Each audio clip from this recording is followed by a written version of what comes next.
extremely quite a while in the past that anybody with an observable state of mind was secured away a cool, uncovered cell inside a supposed maniac refuge.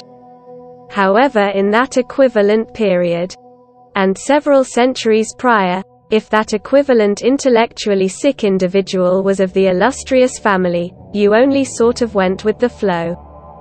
Respectable birth frequently implied an emotional expansion in the chances of psychological sickness, on account of their exceptional image of elitist inbreeding. It additionally regularly implied that whatever pronouncements came from the mouths of those ingrained rulers was law. Regardless of the relative multitude of misrepresented stories of prattling, syphilitic rulers and malignant bits of hearsay intended to debilitate the impact of adversaries, numerous accounts of crazy rulers were very evident. By and large, there are sufficient compatible onlooker reports to basically affirm the deeds and offenses of these unconventional sovereigns, including probably the most odd, corrupted, and horrendous indecencies ever here are 10 royals whose activities acquired him a spot on the rundown of history's craziest.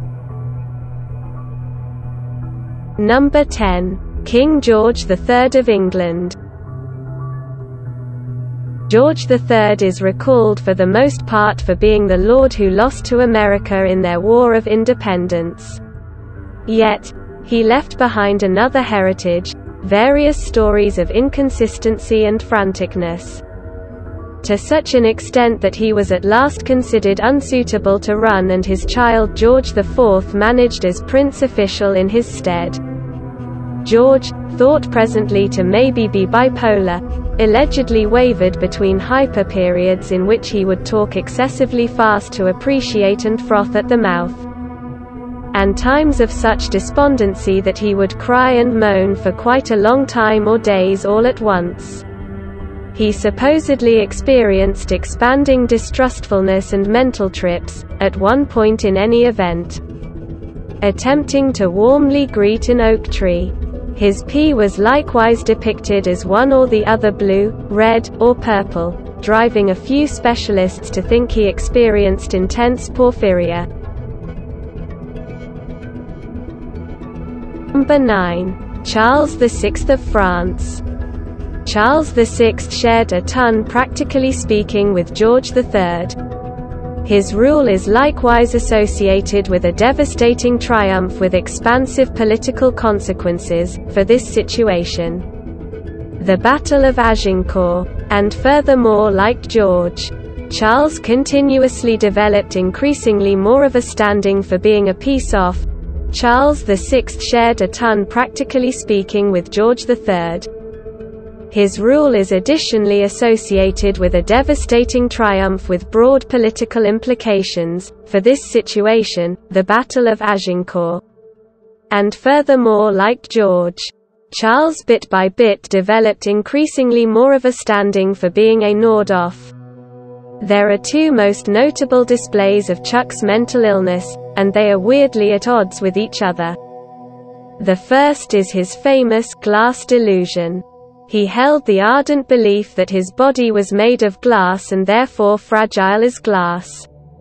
He refused to let people touch him, even sitting still for hours on end to avoid breaking himself. The second is his violent, murderous outbursts, which he directed at anyone close to him. Charles even went so far as to kill his own knights. Number 8. Nero. Roman head Nero. Roman head Nero's heritage as a ruler is confounded. Numerous reports guarantee he was adored by the normal people, with some in any event declining to accept his passing and hoisting him to the degree of society legend. Then again, numerous students of history and aristocrats, the ones who will in general do the composition, considered Nero to be a merciless, decadent dictator who really focused distinctly on his own advantages, not the empire's. However, doubtlessly both are basically part of the way obvious. Unmistakably he was somewhat insane, and numerous records support the libertine despoty quite vigorously. For instance, when Nero's second spouse Poppaea kicked the bucket, which numerous sources say was Nero's doing, he had a youthful everyday person man who appeared as though Poppaea mutilated and put in a dress. Nero wedded the youngster and alluded to him just as Poppaea. Number 7. Elagabalus aka Antoninus. Elagabalus was a Roman ruler, yet dissimilar to the famous Nero. Elagabalus's rule was short and has generally blurred into haziness. What subtleties have endured, nonetheless, paint the youthful imperial as uncontrollably corrupted. Sufficiently corrupted to be killed and supplanted by age 18. Purportedly, Elagabalus had next to zero interest in really administering. All things being equal, he favored having intercourse with absolutely everything that moved. He had incalculable darlings, a portion of each age and sexual orientation. Selected whomever he was porking at the opportunity to high-positioning government positions, and from certain perspectives, even invested his free energy undermining himself. Far more detestable to his kindred Roman aristocrats, he was an absolute blasphemer, and supplanted customary Roman religion with periphery clique love in his court, thus, off with his head. Number 6. One of Mustafa. One of Mustafa was a king of the Ottoman Empire soon after its 16th century top. He acquired the title, Mustafa the Mad, and with the manner in which he was raised, it's not difficult to perceive how it was standard in the empire around then for another king to execute his siblings. Simple changes, you get it.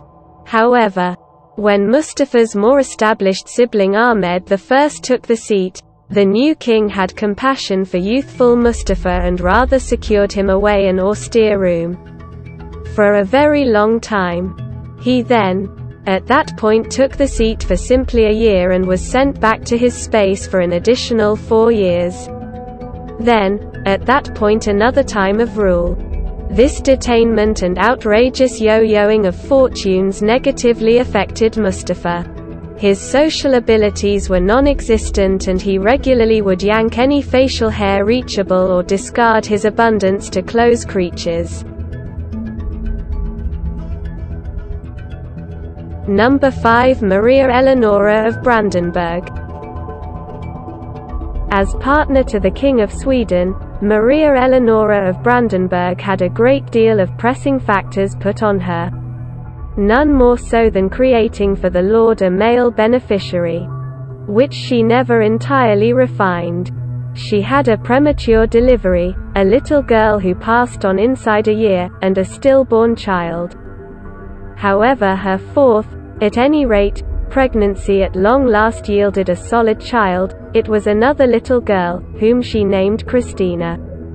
Maria couldn't take it.